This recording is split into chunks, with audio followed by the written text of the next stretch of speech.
ಇದು SLC ವಿದ್ಯಾರ್ಥಿಗಳಿಗೆ ಟ್ರೂಸಿ ಕಪಿಸೆಲ್ ಚಾನಲ್ಗೆ ಸ್ವಾಗತ. ನಾನು ಚೇತನ್ ಸಿ.ಕೆ.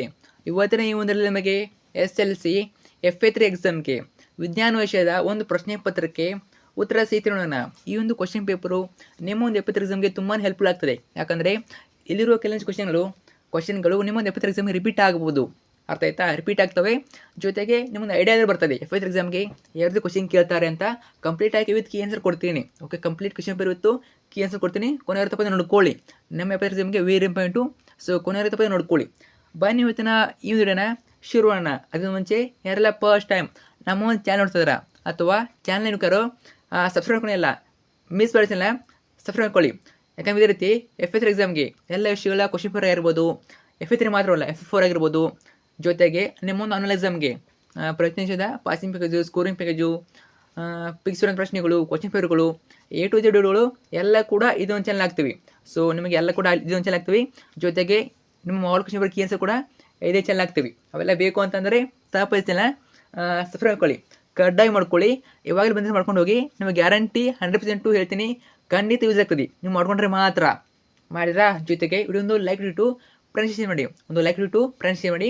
ಸ್ವಲ್ಪ ಅವ್ರು ಕೂಡ ಹೆಲ್ಪ್ ಮಾಡ್ತೀರಾ ಅಲ್ವಾ? ಓಕೆ, ಬನ್ನಿ ಇವತ್ತಿನ ಈ ವಿಡಿಯೋನ ಶುರು ಮಾಡೋಣ. ಮೊದಲಾಗಿ 10ನೇ ತರಗತಿ 3ನೇ ರೂಪನಾಥಕ ಮೌಲ್ಯಮಾಪನ ಪರೀಕ್ಷೆ FA3 ಎಕ್ಸಾಮು, ವಿಷಯ ವಿಜ್ಞಾನ, ಅಂಕಗಳು 20, ಸಮಯ 45 ನಿಮಿಷ. ನೋಡಿ, ಈಗ ನಿಮಗೆ ವಿಜ್ಞಾನದ ಮೇಲೆ ನಿಮಗೆ ಇನ್ನೊಂದು ಕ್ವಶನ್ ಪೇಪರ್ ಹಾಕಿದ್ದೀನಿ. ಸೆಟ್ 1 ಹಾಕಿದ್ದೀನಿ FA3 ಎಕ್ಸಾಮ್ಗೆ, ಇದು ವರ್ಷದ ಹಾಕಿದ್ದೀನಿ. ಅದು ನೋಡ್ಕೊಳ್ಳಿ, ಅದು ಕೂಡ ನಿಮಗೆ ಹೆಲ್ಪ್ಫುಲ್ ಆಗ್ತದೆ. ಅದು ಪ್ಲಸ್ ಇದನ್ನ ಎರಡನ್ನೂ ಚೆನ್ನಾಗಿ ನೋಡ್ಕೊಳ್ಳಿ. ಅದು ನೋಡ್ಕೊಳ್ಳೇಬೇಕು. ಸೊ ಯಾರು ನೋಡಿಲ್ಲ ಕೂಡ ನೋಡ್ಕೊಳ್ಳಿ ಅದನ್ನ. ಯಾಕಂದರೆ ಅಲ್ಲಿ ಸೇಮ್ ಪ್ಯಾಟರ್ನು ಕೊಟ್ಟಿದ್ದೀನಿ. ಈ ವರ್ಷ ನೋಡಿದಂಥ ಪ್ಯಾಟರ್ನು ಅಲ್ಲಿ ಕೊಟ್ಟಿದ್ದೀನಿ. ಅದೇ ಪ್ಯಾಟರ್ನಲ್ಲಿ ಬರ್ತದೆ. ಆ ವಿಡಿಯೋ ನೋಡಿಲ್ಲ ಯಾರು ನೋಡ್ಕೊಂಡು ಬನ್ನಿ. ಓಕೆ, ಚಾನಲ್ ಇರ್ತದೆ ನೋಡಿ. ಸೊ ಪ್ಲೇಲಿಸ್ಟಲ್ಲಿದೆ, ನೋಡ್ಕೋಬೋದು. ಅದು ನೋಡ್ಕೊಳ್ಳಿ, ಕಡ್ಡಾಯ ನೋಡ್ಕೊಳ್ಳಿ. ತುಂಬ ಕ್ವಶನ್ ಅಲ್ಲಿಂದ ರಿಪೀಟ್ ಆಗ್ತವೆ. ಜೊತೆಗೆ ಪ್ಯಾಟರ್ನ್ ಕೂಡ ಸೇಮ್ ಇರ್ತದೆ. ಇದು ಜಸ್ಟ್ ರೆಫರೆನ್ಸ್ ಆಗಿ ಇಟ್ಕೊಳ್ಳಿ. ಇದು ಕಳೆದ ವರ್ಷ ಪ್ರಶ್ನೆ ಪತ್ರಕ್ಕೆ, ಕಳೆದ ವರ್ಷದ್ದು ಇಲ್ಲೇನು ಎಲ್ಲ ಇದು ಕೂಡ ಪ್ಯಾಟರ್ನ್ ಸೇಮ್ ಇರ್ತದೆ, ಏನು ಚೇಂಜ್ ಇರೋದಿಲ್ಲ. ಬಟ್ ಏನಿರ್ತವೆ ಅಂದರೆ ಮಲ್ಟಿಪಲ್ ಇರ್ತವೆ ಅಷ್ಟೇ.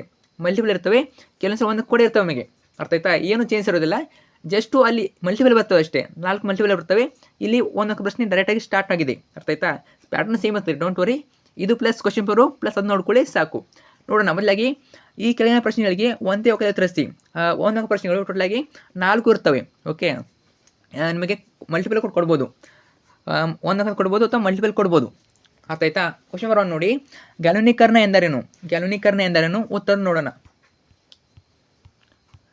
ಓಕೆ, ವೇಟ್ ಮಾಡಿ. ಉತ್ತರ: ಉಕ್ಕು ಮತ್ತು ಕಬ್ಬಿಣವನ್ನು ತುಕ್ಕಿನಿಂದ ಸಂರಕ್ಷಿಸಲು ಸತುವಿನ ತೆಳುವಾದ ಲೇಪನ ಮಾಡೋದಕ್ಕೆ ಗ್ಯಾಲ್ವನೀಕರಣ ಎನ್ನುವರು. ಇಷ್ಟು ಬರೆದ ನಿಮಗೆ 1 ಅಂಕ ಸಿಗ್ತದೆ. ಇನ್ನು ಪ್ರಶ್ನೆ ಸಂಖ್ಯೆ 2, ಸ್ನೇಲ್ನ ವಕ್ರೀಭವನದ ನಿಯಮವನ್ನು ನಿರೂಪಿಸಿ. ವೇರಿ ಇಂಪಾರ್ಟೆಂಟ್ ನೋಡ್ಕೊಳ್ಳಿ. ಸೊ ಉತ್ತರ ನೋಡೋಣ. ಕ್ವಶನ್ ನಂಬರ್ 2, ಉತ್ತರ 2, ಪತನ ಕೋನದ ಸೈನ್ ಹಾಗೂ ವಕ್ರೀಮ ಕೋನದ ಸೈನ್ ಇವುಗಳ ನಿಷ್ಪತ್ತಿ ಸ್ಥಿರವಾಗಿರುತ್ತದೆ. ಪತನ ಕೋನ ಸೈನ್ ಹಾಗೂ ವಕ್ರೀಮ ಕೋನದ ಸೈನ್. ಇನ್ನು ಕ್ವಶನ್ ನಂಬರ್ 3, 3ನೇ ಪ್ರಶ್ನೆ, ಥರ್ಮೈಟ್ ಕ್ರಿಯೆ ಎಂದರೇನು? ಅದರ ಒಂದು ಅನ್ವಯ ತಿಳಿಸಿ. ಅನ್ವಯ ಕೂಡ ಬರೀಬೇಕು. ನೋಡೋಣ, ಥರ್ಮೈಟ್ ಕ್ರಿಯೆ ಎಂದರೇನು? 3ನೇದು ಉತ್ತರ ನೋಡಿ, ಅಲ್ಯೂಮಿನಿಯಂ ನೊಂದಿಗಿನ ಕಬ್ಬಿಣದ ಆಕ್ಸೈಡ್ನ ಪರಿವರ್ತನೆಯನ್ನು ಥರ್ಮೈಟ್ ಕ್ರಿಯೆ ಎನ್ನುವರು. ಇದನ್ನು ರೈಲ್ವೆ ಹಳಿಗಳ ಜೋಡಣೆಯಲ್ಲಿ ಬಳಸುವರು.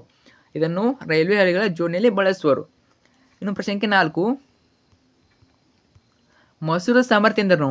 ಇಂಪಾರ್ಟೆಂಟು, ಕೇಳ್ಬೋದು, ರಿಪೀಟ್ ಆಗ್ತವೆ, ನೋಡ್ಕೊಳ್ಳಿ. ಮಸೂರದ ಸಾಮರ್ಥ್ಯ ಎಂದರೇನು?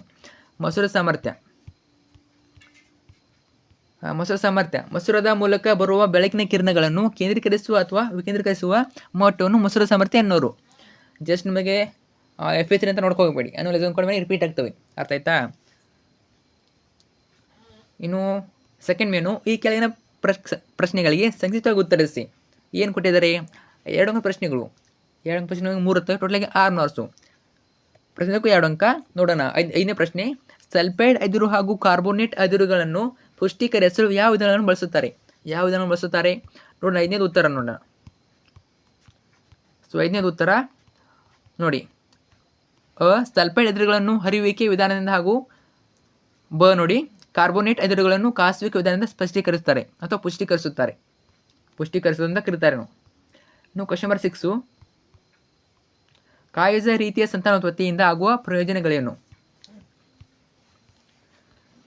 ಓಕೆ, 6ನೇದು ನೋಡಿ ಒಂದನೇದು, ಇವುಗಳು ಬೀಜಗಳಿಂದ ಬೆಳೆಸಿದ ಸಸ್ಯಗಳಿಂದ ಮುಂಚಿತವಾಗಿ ಹೂ ಮತ್ತು ಹಣ್ಣುಗಳನ್ನು ಬಿಡುತ್ತವೆ. ಈ ವಿಧಾನದಿಂದ ಉತ್ಪತ್ತಿಯಾದ ಎಲ್ಲ ಸಸ್ಯಗಳು ಅನುವಂಶೀಯವಾಗಿ ಪೋಷಕ ಸಸ್ಯಗಳನ್ನು ಬಹುಪಾಲು ಹೋಲುತ್ತವೆ. ಇನ್ನು ಕ್ವಶನ್ ನಂಬರ್ 7, 7ನೇ ಪ್ರಶ್ನೆ, ಭಿನ್ನತೆ ಎಂದರೇನು? ಪ್ರಭೇದಗಳು ಬದುಕುಳಿಯಲು ಭಿನ್ನತೆಯು ಹೇಗೆ ಸಹಾಯಕವಾಗಿದೆ? 7ನೇ ಪ್ರಶ್ನೆಗೆ ಉತ್ತರ ನೋಡೋಣ. ಭಿನ್ನತೆ DNA ಅಣುವಿನಲ್ಲಾದ ಬದಲಾವಣೆಯು ಅಂತಿಮವಾಗಿ ದೈಹಿಕ ವಿನ್ಯಾಸ ಬದಲಾಯಿಸುತ್ತದೆ. ಇದು ಜೀವಿಯಲ್ಲಿ ಪೋಷಕಗಳಿಗಿಂತ ಭಿನ್ನ ಲಕ್ಷಣ ತೋರುತ್ತದೆ. ಈ ವ್ಯತ್ಯಾಸವನ್ನು ಭಿನ್ನತೆ ಎನ್ನುವರು. ಭಿನ್ನತೆಗಳು ಜೀವಿಯಲ್ಲಿ ರೂಪಾಂತರ ಇರುತ್ತವೆ ಅಥವಾ ತರುತ್ತವೆ. ಇದರಿಂದಾಗಿ ಹೊಸ ಸನ್ನಿವೇಶ ಹೊಂದಿಕೊಳ್ಳಲು ಅನುಕೂಲವಾಗುತ್ತದೆ. ಹಾಗಾಗಿ ಪ್ರಭೇದಗಳು ಬದುಕುಳಿಯಲು ಸಹಾಯಕವಾಗಿದೆ. 2 ಅಂಕ ನೋಡಿ ಇವೆಲ್ಲ ಕ್ವಶನ್ಗಳು. ಇನ್ನೆಕ್ಸ್ಟ್ ಹೋಗೋಣ. 3rd ಮೇನು, ಸೂಕ್ತವಾಗಿ ಉತ್ತರಿಸಿ. ಇವು ಬಂದ್ಬಿಟ್ಟು 3 ಅಂಕ ಪ್ರಶ್ನೆಗಳು. ಟೋಟಲಾಗಿ 2 ಇರ್ತವೆ. ಟೋಟಲಾಗಿ 6 ಮಾರ್ಕ್ಸು. 2 ಕೊಟ್ಟಿದ್ದಾರೆ ಇಲ್ಲಿ. ಪ್ಯಾಟರ್ನ್ ಕೂಡ ನಿಮಗೆ ಸ್ವಲ್ಪ ಚೇಂಜ್ ಆಗ್ತದೆ, ಅರ್ಥ ಆಯ್ತಾ? ಸೊ ಎಕ್ಸಾಕ್ಟ್ ಬೇಕಂದರೆ ಸೆಟ್ 1 ಹಾಕಿದ್ದೀನಿ, ಸೆಟ್ 1 ಹಾಕಿದ್ದೀನಿ. ಎಕ್ಸಾಕ್ಟು ಅದು ನೋಡ್ಕೊಳ್ಳಿ. ಎಕ್ಸಾಕ್ಟು ಅದೇ ರೀತಿ ಪ್ಯಾಟರ್ನ್ ಇರ್ತದೆ. ಓಕೆ, ಕ್ವಶನ್ ನಂಬರ್ 8 ನೋಡಿ. ಅಯಾನಿಕ್ ಸಂಯುಕ್ತಗಳ ಲಕ್ಷಣಗಳನ್ನು ಬರೆಯಿರಿ. ಅಯಾನಿಕ್ ಸಂಯುಕ್ತಗಳ ಲಕ್ಷಣಗಳನ್ನು ಬರೆಯಿರಿ. ಲಕ್ಷಣಗಳು ನೋಡೋಣ. ಪ್ರಶ್ನೆ 8ಕ್ಕೆ ಉತ್ತರ. ಸೊ ಇವೆಲ್ಲ 3 ಪ್ರಶ್ನೆಗಳು ನೋಡಿ. ಅಯಾನಿಕ್ ಸಂಯುಕ್ತಗಳು ಘನ ವಸ್ತುಗಳಾಗಿದ್ದು ಸ್ವಲ್ಪ ಮಟ್ಟಿಗೆ ಕಠಿಣವಾಗಿರುತ್ತವೆ. ಸಾಮಾನ್ಯವಾಗಿ ಬಿದುರವಾಗಿದ್ದು ಒತ್ತಡವನ್ನು ಹಾಕಿದಾಗ ಪುಡಿಯಾಗುತ್ತದೆ. ಹೆಚ್ಚಿನ ಕರಗುವ ಬಿಂದು ಮತ್ತು ಕುದಿಯುವ ಬಿಂದುವನ್ನು ಹೊಂದಿದೆ. ಅಯಾನಿಕ್ ಸಂಯುಕ್ತಗಳ ಜಿಲ್ಲೆಯ ದ್ರಾವಣ ವಿದ್ಯುತ್ ವಾಹಕವಾಗಿರುತ್ತದೆ. ಇನ್ನು ಕ್ವಶನ್ ನಂಬರ್ 9, 9ನೇ ಪ್ರಶ್ನೆ, ಈ ಕೆಳಗಿನ ಜೀವಿಗಳಲ್ಲಿ ಜರುಗುವ ಸಂತಾನೋತ್ಪತ್ತಿಯ ವಿಧಾನಗಳನ್ನು ಹೆಸರಿಸಿ. ವೆರಿ ಇಂಪಾರ್ಟೆಂಟು ಕ್ವಶನ್, ಇಂಪಾರ್ಟೆಂಟ್ ನೋಡ್ಕೊಳ್ಳಿ. ಯಾವ್ದು ಕೊಟ್ಟಿದ್ರಿ? ಲಿಶ್ಮೇನಿಯಾ, ಹೈಡ್ರಾ, ಗುಲಾಬಿ, ರೈಜೋಪಸ್, ಪ್ಲಾಸ್ಮೋಡಿಯಂ, ಪ್ಲನೇರಿಯಾ. ನೋಡೋಣ.